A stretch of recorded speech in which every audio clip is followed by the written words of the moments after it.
दोस्तों, बिहार गवर्नमेंट ने अपने जुडिशियल सर्विस में कुछ अमेंडमेंट लेके आई है। ये 4/10/2025 का अमेंडमेंट है, जो कि Bihar civil service judicial branch amendment 2025 लेके आई है। इसमें बहुत सारी पॉइंट्स है, लेकिन हमारे जो अभी काम का है वो इसमें थर्ड और फोर्थ पॉइंट है। वैसे सारे पॉइंट को हम एक बार देख लेंगे, ओवरव्यू कर लेंगे। इसमें फोर्थ पॉइंट है जो अभी सुप्रीम कोर्ट का जो रूलिंग आया था, जिसमें कहा गया था कि 3 साल का प्रैक्टिस मैंडेटरी है किसी भी जुडिशियल सर्विस को फॉर्म भरने के लिए। तो उसके रिगार्डिंग इन्होंने अमेंडमेंट अपने इसमें कर लिया है लॉ में। बिहार गवर्नमेंट जो है, फर्स्ट पॉइंट देखिए, जैसे short title extend and commencement, these rules में be called the Bihar civil service judicial branch recruitment amendment rules 2025। It shall extend to the whole of the state of Bihar. It shall come into force with immediate effect. तो immediate effect से ये जो law है वो कानून बन गए हैं। अब से इसी प्रक्रिया के तहत जो है रिक्रूटमेंट होगा, जो भी जुडिशियल सर्विस है उसका।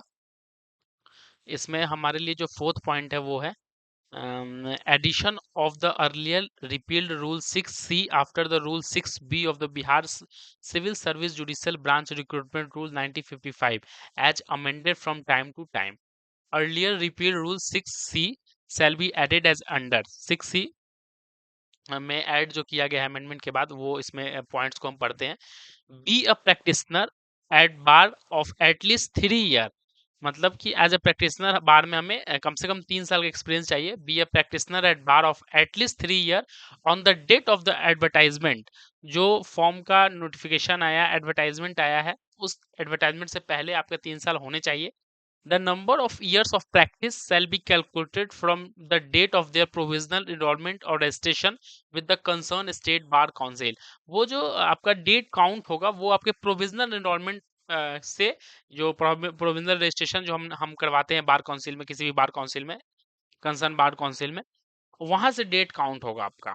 Second point, the certificate of practice must be duly certified either by the principal judicial officer of the court where the candidate is practising, और बाई, मतलब या तो वहाँ जो है सर्टिफिकेट ऑफ प्रैक्टिस जो है वो सर्टिफाइड करेंगे principal judicial officer of court के जो होंगे जहाँ प्रैक्टिस करते हैं वो, या और by an advocate of that court, और बाई एडवोकेट के द्वारा जो उस कोर्ट के मिनिमम कम से कम 10 साल का उनका अनुभव हो। Standing of 10 year duly endorse by the principal judicial officer of such district और principal judicial officer at such a station. उसके बाद क्या लिखा है, in so far as the candidates who are practising before the High Court और Supreme Court, they shall be certified by an advocate who has a minimum standing of 10 year duly endorsed by an officer designated by high court or supreme court.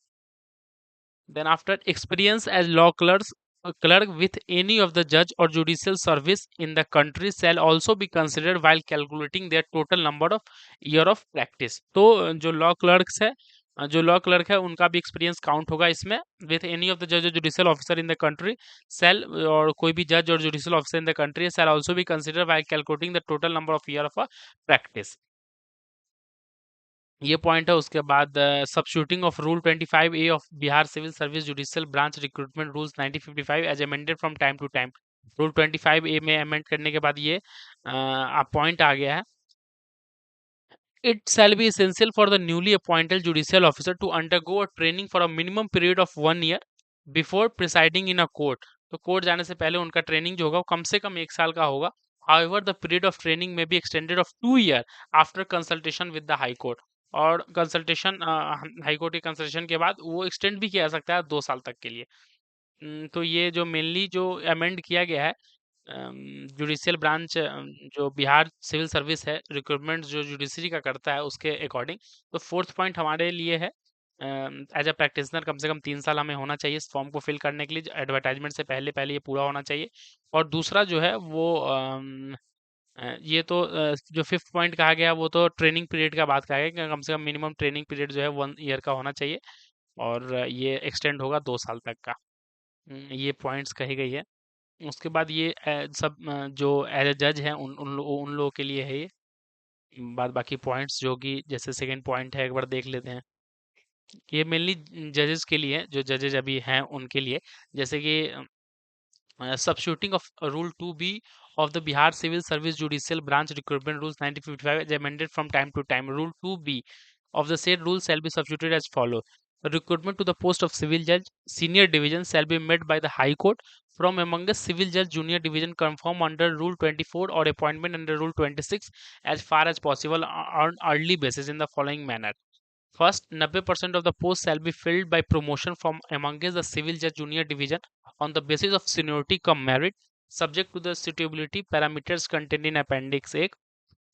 10% of the posts shall be filled through accelerated promotion on the basis of merit through limited departmental competitive examination conducted by the Patna High Court. Patna from कुछ seniority basis पे जाएंगे ऊपर, कुछ आपका जो है वो exam conduct कराते हैं high court, Patna high court, तो उनके बेसिस पे उनका प्रमोशन होगा, वो आगे जाएंगे। तो इस तरह से गाइडलाइंस जो जज हैं उनके रिगार्डिंग भी अमेंडमेंट लेके आई है बिहार गवर्नमेंट। तो इस पूरे नोटिफिकेशन को मैं पीडीएफ आपको अपलोड कर दूंगा डिस्क्रिप्शन बॉक्स में, इसको आप एक बार अच्छे से रीड कर लीजिएगा। अगर आप बिहार जुडिशरी का तैयारी कर रहे हैं तो ये आपके लिए हेल्पफुल हो सकता है। Thank you.